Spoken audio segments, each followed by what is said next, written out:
అందరు నమస్కారం. బహుశా రామారావు గారి వయస్సు మా నాన్నగారి కన్నా చాలా పెద్ద. ఆయన ఎక్స్పీరియన్స్ ఒక 40 సంవత్సరాలు మించి ఉంది. నా వయసు కానీ నా ఎక్స్పీరియన్స్ కానీ ఆయన ముందు లేదా ఆయన పక్కన కూర్చొని ఆయన గురించి మాట్లాడే అంత ఇది లేదు నాకు. బట్ ఆయన పేరు చెప్పగానే అరవింద్ గారు నేను ఖచ్చితంగా వస్తాను అని చెప్పి వచ్చాను.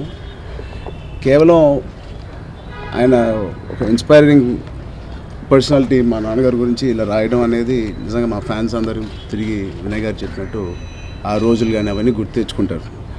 బట్ ఇన్స్పిరేషన్ అంటే ఒక ఫీల్డ్లో నెంబర్ 1 అవ్వడం ఎలాగా, లేకపోతే అయ్యే వాళ్ళని చూసి అందరూ ఎలాగైనా ఇన్స్పైర్ అవ్వచ్చు. ప్రతి ఫీల్డ్లో ఒక నెంబర్ 1 వ్యక్తి ఉంటాడు. అలాగే నాకు తెలిసి ఆంధ్రప్రదేశ్ తెలంగాణలో నెంబర్ 1 జర్నలిస్ట్ ఎవరంటే అది పసుపేటి రామారావు గారి పేరే చెప్పారు.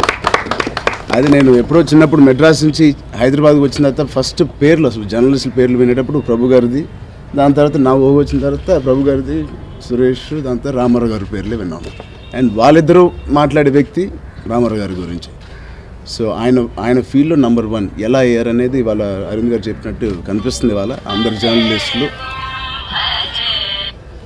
నిజంగా మాకు ఎలా ఇన్స్పిరేషన్ అంటే మా ఫీల్డ్లో కూడా బహుశా మాకు అంత వయసు వచ్చినప్పుడు అవార్డులు రివార్డులు కాకుండా కేవలం ఇలాంటి ఒక అకేషన్ అని ఫ్రెండ్షిప్ ఇలాంటి సందర్భం వచ్చినప్పుడు ఇంతమంది వస్తారా, వచ్చేటట్టు ఎలా ఉండాలి మన ప్రవర్తన కానీ మన బిహేవియర్ కానీ ఆయన ఆప్యాయంగా ఎలా ఉంటారనేది అవి నేర్చుకోవడానికి నాకు చాలా ఇన్స్పైరింగ్గా అనిపించారు వాళ్ళు.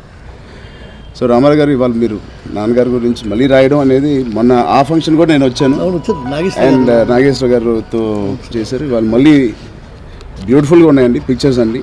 చిన్నప్పుడు నేను చూడని కొన్ని నా గురించి కూడా కొన్ని పిక్చర్స్ ఉన్నాయి, అవి నేను కూడా చూడలేదు. ఎలా సంపాదించారో మీరు ఇలాంటి ఫొటోస్. డెఫినెట్గా ఇది మా లైబ్రరీలో నెంబర్ 1 బుక్గా ఉంటుంది. అండ్ ఐ హోప్ మా ఫ్యాన్స్ అందరూ ప్లస్ మీరు అందరూ కూడా ఖచ్చితంగా కొనండి. అండ్ మీరు ఎప్పుడు చూసిన ఆయన మళ్ళీ గుర్తు తెచ్చుకునేలాగా ఉంటాయి ఈ book. So thank you Ramarao garu. మా హోల్ కుటుంబ సభ్యులు చూస్తుంటే మా హోల్ ఫ్యామిలీ తరఫున నాన్నగారి తరఫున మీకు ప్రత్యేకంగా థ్యాంక్ యూ సో మచ్.